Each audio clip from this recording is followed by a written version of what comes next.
Hi, my YouTube. I hope you guys are having a wonderful weekend.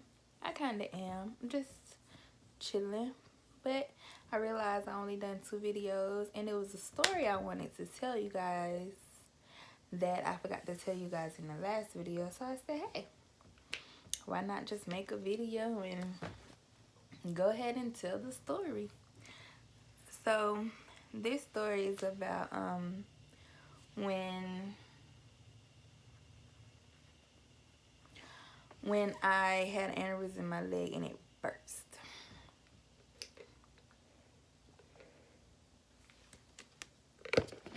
So, last year, April, I think it was Easter. I'm not even sure if it was a Saturday or a Sunday. I really don't remember. But, I went to my grandmother's house, and remind you, I had treatment that Friday. So, well, before I said that, I had this bump on my leg where my dialysis access is. And I would ask, my mama, she was like, ask the doctors what is it. So I asked the nurses at dialysis what it was to see if I needed to go to UAB, get it checked or what. And they told me something, but it wasn't an aneurysm. Excuse me. So after that, I was like, okay, I didn't worry about it, but still I was kind of cautious. And I was the type of person who wore tight clothes. Not like really tight clothes, but my clothes would be tight. But because of the bump on my leg, I was like, someone was like, don't wear tight clothes. Do not wear anything tight. So I didn't. So, okay, back to my grandmother's house. I'm at my grandmother's house. Now, I had went and got a friend, and we went to my grandmother's house, and we had ate. We were doing everything, and I think when I got done eating, my leg was taped down because that morning it was bleeding. So I cleaned it up and I put a gauze on it and I taped it down. So after I did that, my leg was hurting. So I was like, why is my leg just hurting? It's bothering me. So I took the tape off.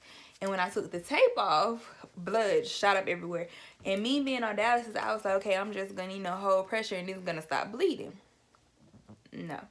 It didn't stop bleeding at all. It was, my grandma has plastic in her dining room. One of those living rooms. She got like 3 of them. But she has plastic on the chairs. And so I had got up and I went in the bathroom while holding my leg.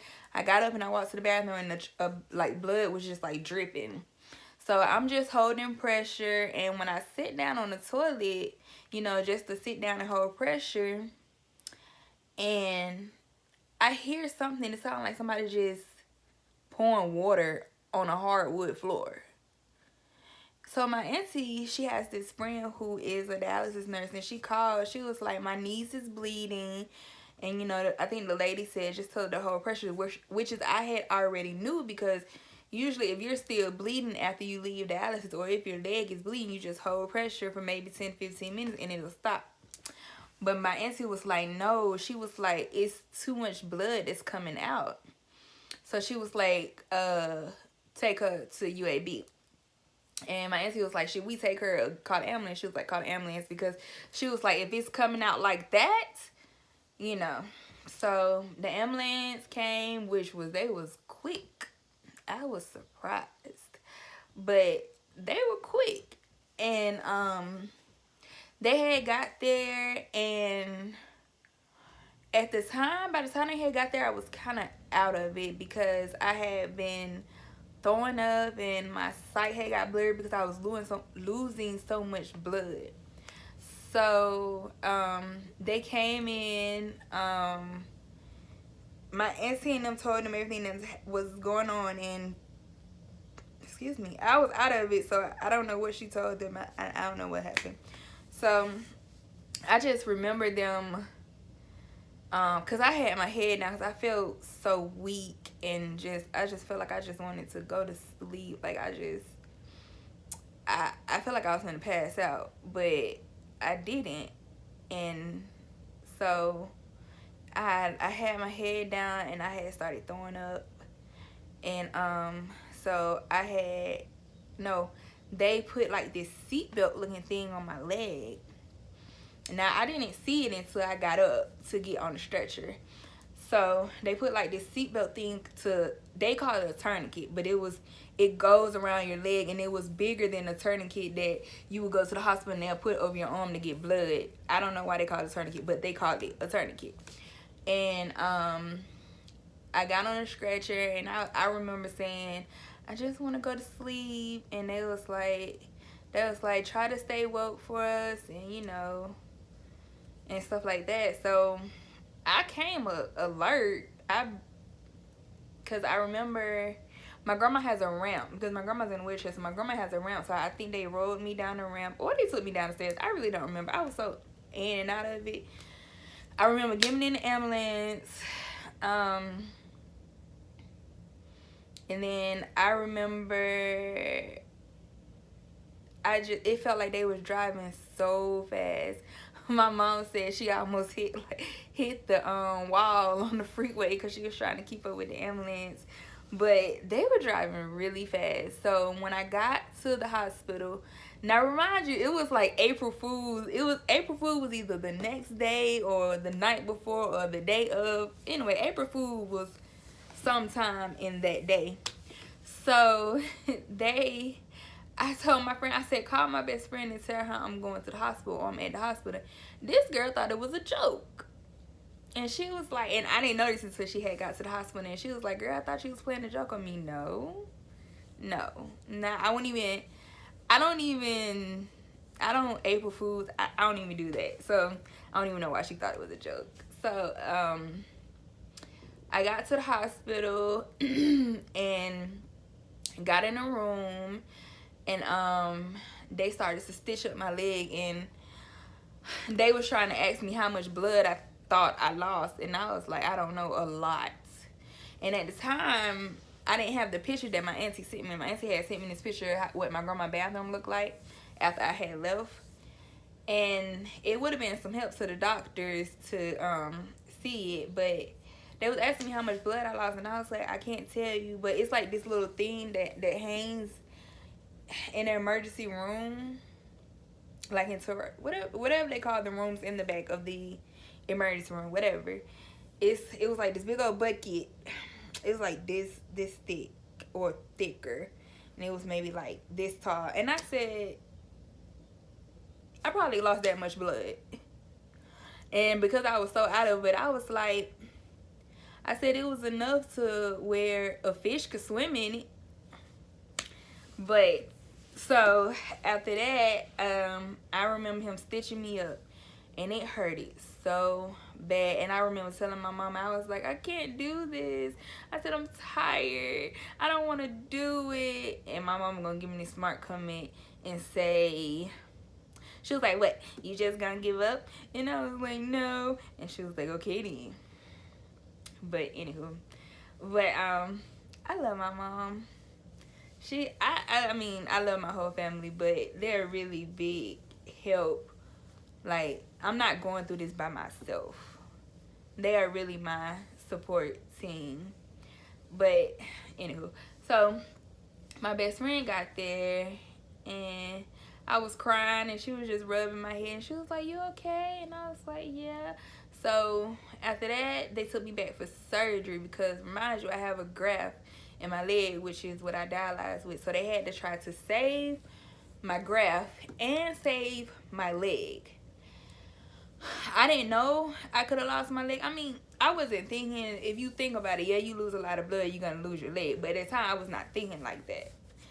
And my mama had said that the doctor had said that I almost lost my leg, but they saved it. So they saved my leg and they saved my graft that was in my leg.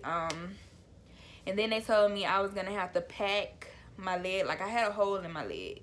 Literally, a hole. And I had to pack it so it would heal up properly. And then in the midst of packing it, I got another hole in my leg. So I'm sitting here with 2 holes in my head. So it had kind of got frustrated, and I had kind of got sad about it because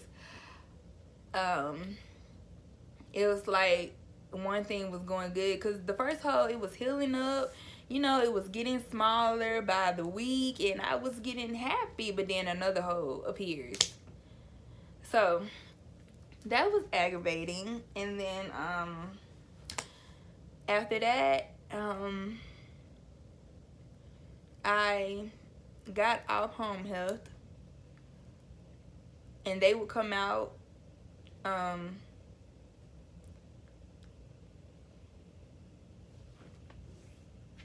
thought I had to sneeze. They would come out like 2, maybe 3 days out the week, just to make sure I'm doing it right. And I had got it down pat. Like, I love doing it. Like, at first, I was scared because it was just like a hole in my leg. I could see the inside of my leg. So it was creepy. And then I have to sit here and I have to put like these little things that look like shoestrings. And then they give you like this long Q-tip, and you have to sit there and you have to pack it. And make sure you pack it evenly so that your skin and the inside of your skin will come together and it will heal the right way. So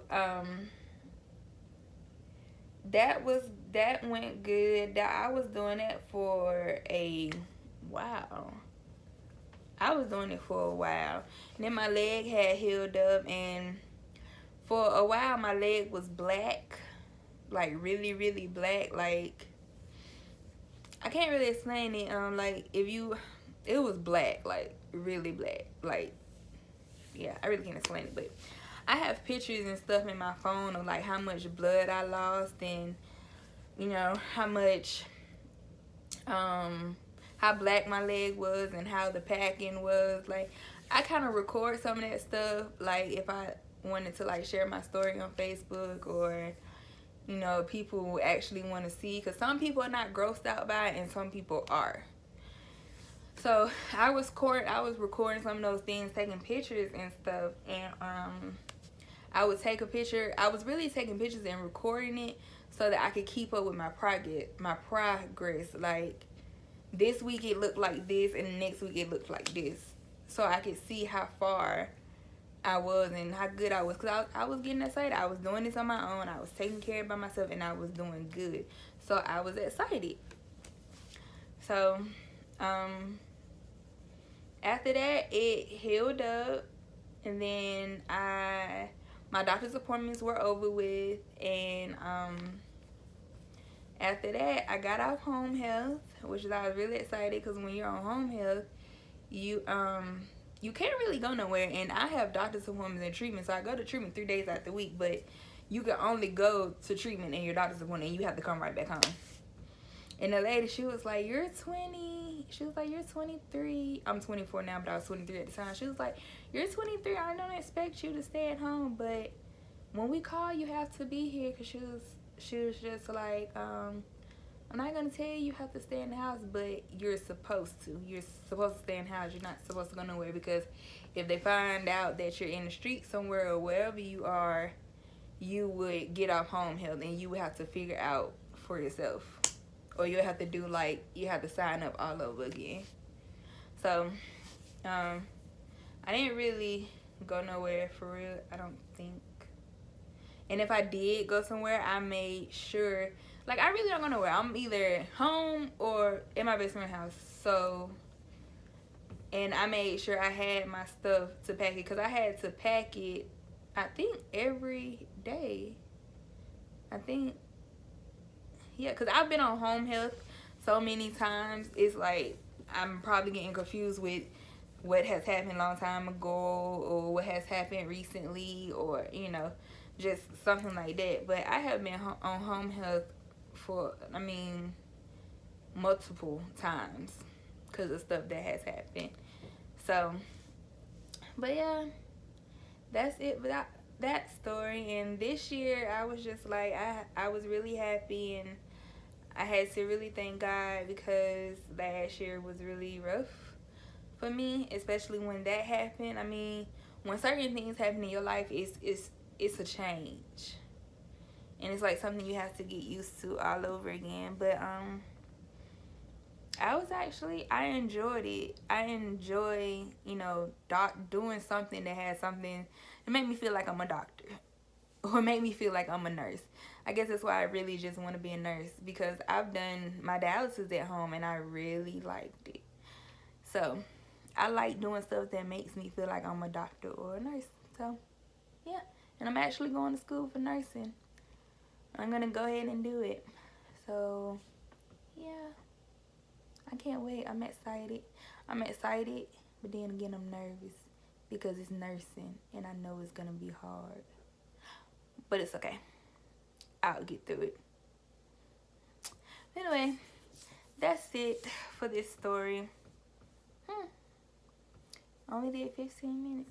I knew it wasn't a long story. I was really debating if I should do it or not because I knew it wasn't long. But if it gets my story out there, might as well.